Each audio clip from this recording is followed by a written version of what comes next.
Because we were fighting, of course, people are going to tell the police whatever to get their way. We worked it out. She's apologized to me. This one really stuck out when I come across it because this guy has totally misinterpreted a situation, came all the way from Utah back, raging, going off, and then he talks about he apologized to him for it. If there's a better example of showing zero remorse for your actions, I'd like to see it.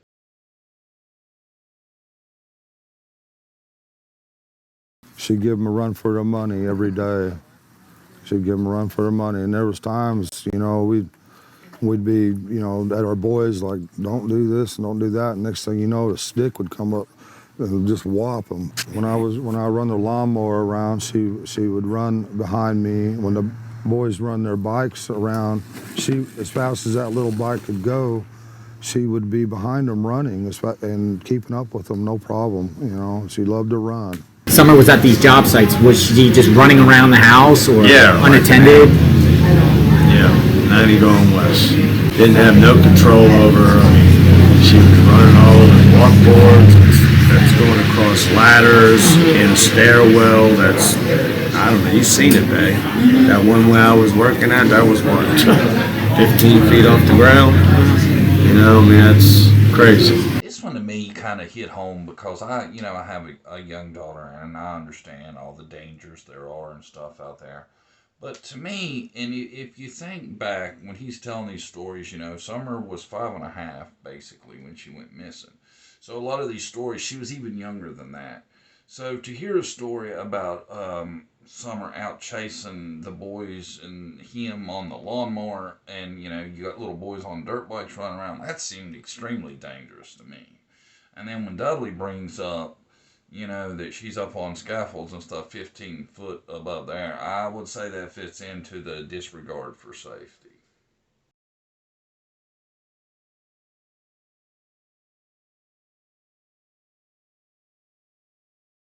In the order, she says Wells drinks and throws things and that he was mentally and physically abusive. She said, quote, "I am afraid for my children and myself."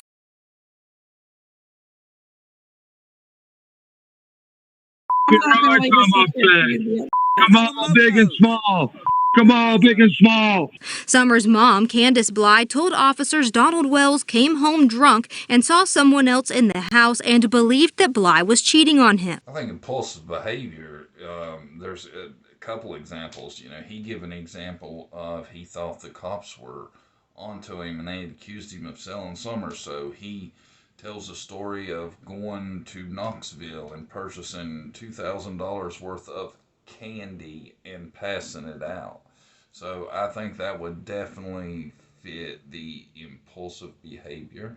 Now, we don't know how much of that story is true, but there's other examples of this also.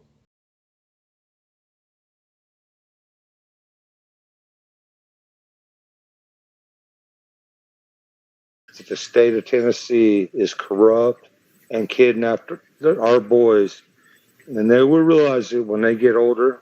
They often lie, deceive, and manipulate to get what they want, usually for profit or self-amusement. I think an example of this would be lying about Dawn getting arrested to manipulate the sister. I think that was possibly an attempt to kind of get her to quit speaking because she was talking about things that happened in the past growing up and how Dawn had been doing inappropriate things with younger girls. So I think there's examples of all this, especially this, because we see a lot of them going on different YouTube channels and getting sympathy and money and stuff like that. And that's another characteristic that Donwell seems to fit of the 5 that are common traits of a psycho. Is Donwell's a psychopath? I don't know. You decide. He sure fits the description.